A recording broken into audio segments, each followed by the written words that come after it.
is the third of the fourth 2024. In today's F1 news, Toto Wolff has said that his charge, Lewis Hamilton, is not looking over the other side of the fence at Scuderia Ferrari and their performance. Are you sure, mate? On the back of a catastrophic double DNF at the Australian Grand Prix, Toto Wolff, team principal of Mercedes, has said, "I think the drivers are super good in this whole setup because Lewis is as good as you can be. He's currently in a situation where on one side you can see it's super frustrating because we're not getting it. On the other side, look over the fence at Scuderia Ferrari. It's pretty good what's happening there, but that isn't Lewis's priority." Wolff continued, "You always need to look at ourselves. Like, look at me. What do I need to do? What is it? Why is it that we can't get there? We're humans. The data doesn't make decisions. Humans do. So we're not stopping. I'm not sitting here and dwelling. On the contrary, I'm thinking of what else we need to do, what else we can do to push." And that, of course, is fair from the 8-time championship winning team principal. But at this point, it just reads like a management handbook. And surely for Mercedes, at this point,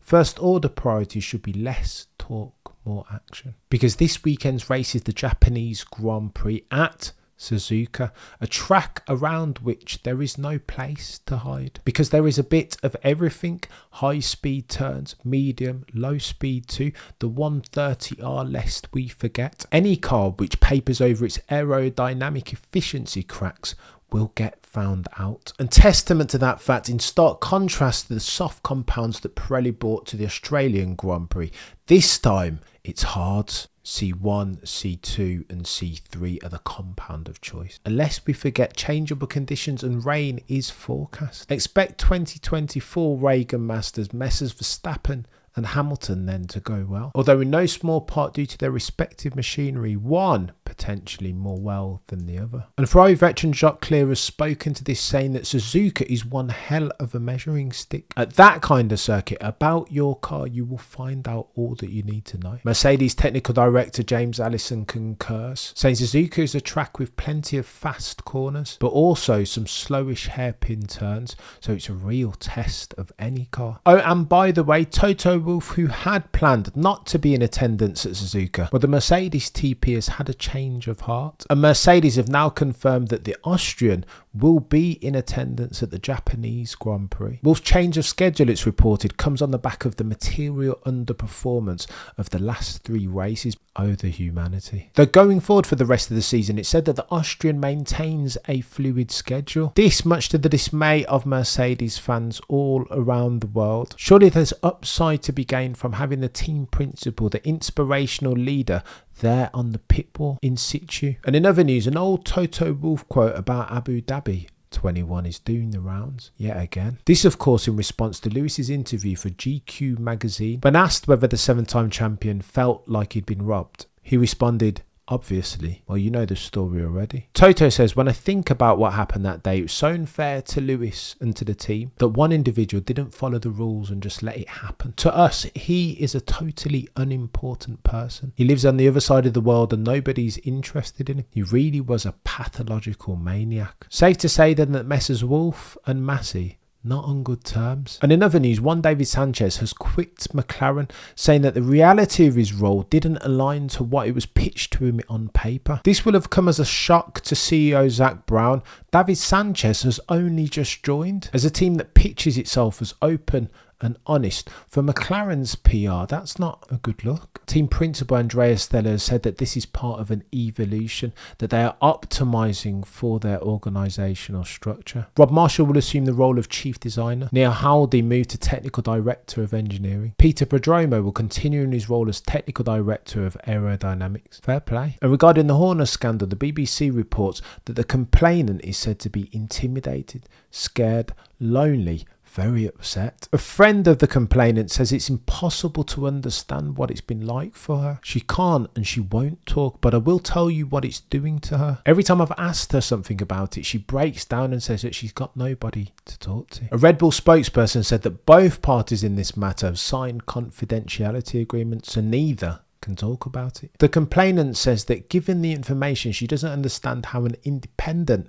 investigation could have come to the conclusions that they came to. The friend continues, the complainant cannot talk to her friends, only her family. It takes a very brave woman to do what she's done. Unfortunately, It's just a poor state of affairs. Horner's not out of Shawshank just yet. For this has Employment Tribunal written all over it. And former Christian Horner charge 4-time champion Sebastian Vettel, he's chimed in on this too, saying that in order to have a valid opinion on this, he'd need more transparency. Vettel said, I think with these things, it's always difficult to know everything. And it would be nice if there were more transparency so that you could, you know, have more of an opinion. And on whether there are enough women in F1 currently, the German had this to say. First of all, there weren't many, but slowly numbers were going up and up. So I think that's a positive change, but really there's still room for improvement. That's it, Sebastian. Tell it how it really is. And for the Japanese Grand Prix, teams are starting to bring updates, material ones. Aston Martin and Red Bull most notably are bringing new floors. Ferrari said to be bringing new bits and bobs for their rear suspension. But Max Verstappen was asked to cast his eye forward to 2026, the new rules and regs, power units. Lest we forget that many F1 aficionados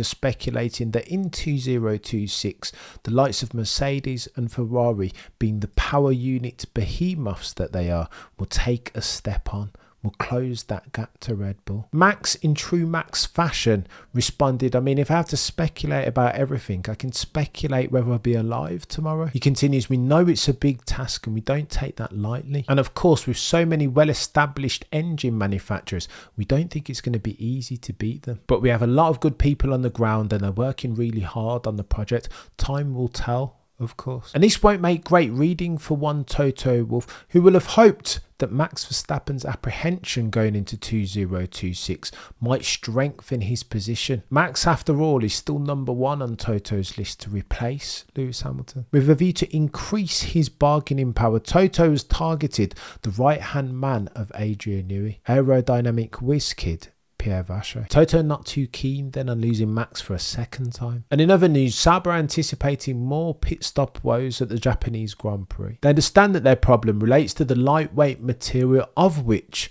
their wheel nuts are made. During their operational due diligence though, this problem didn't rear its ugly head, for it only happens during race conditions, a result of building temps. That being said, Sauber have introduced countermeasures and this should help, though not eliminate the issue altogether. And in the latest in driver silly season, one Kimi Antonelli is scheduled for a 2-day test in a previous iteration of Mercedes F1 car. In Austria, the Italian said to be driving the Mercedes W12. The rumour mill still awash with chatter about Kimi Antonelli being able to race in F1 as soon as Monza. The Monza Grand Prix being in August, the same weekend of Kimi Antonelli's 18th birthday. And whilst Carlos Sainz Jr. looks like a shoo-in for Sauber's soon-to-be Audi, team principal Andrew Seidl says that he won't wait forever. Seidl, whilst desperate to sign the Spaniard, has given him an ultimatum. He wants a signature by April at the latest. Sainz, in stark contrast, has said he needs to be patient, that this is a critical juncture of his career, and what he doesn't want to do is make any more wrong decisions. And given current circumstance, in his current form, Carlos Sainz has his pick of the litter. In negotiating terms, he is the apex predator. There's not a team currently on the grid, not named Scuderia Ferrari, that wouldn't take him for 2025. Oof, decisions, eh?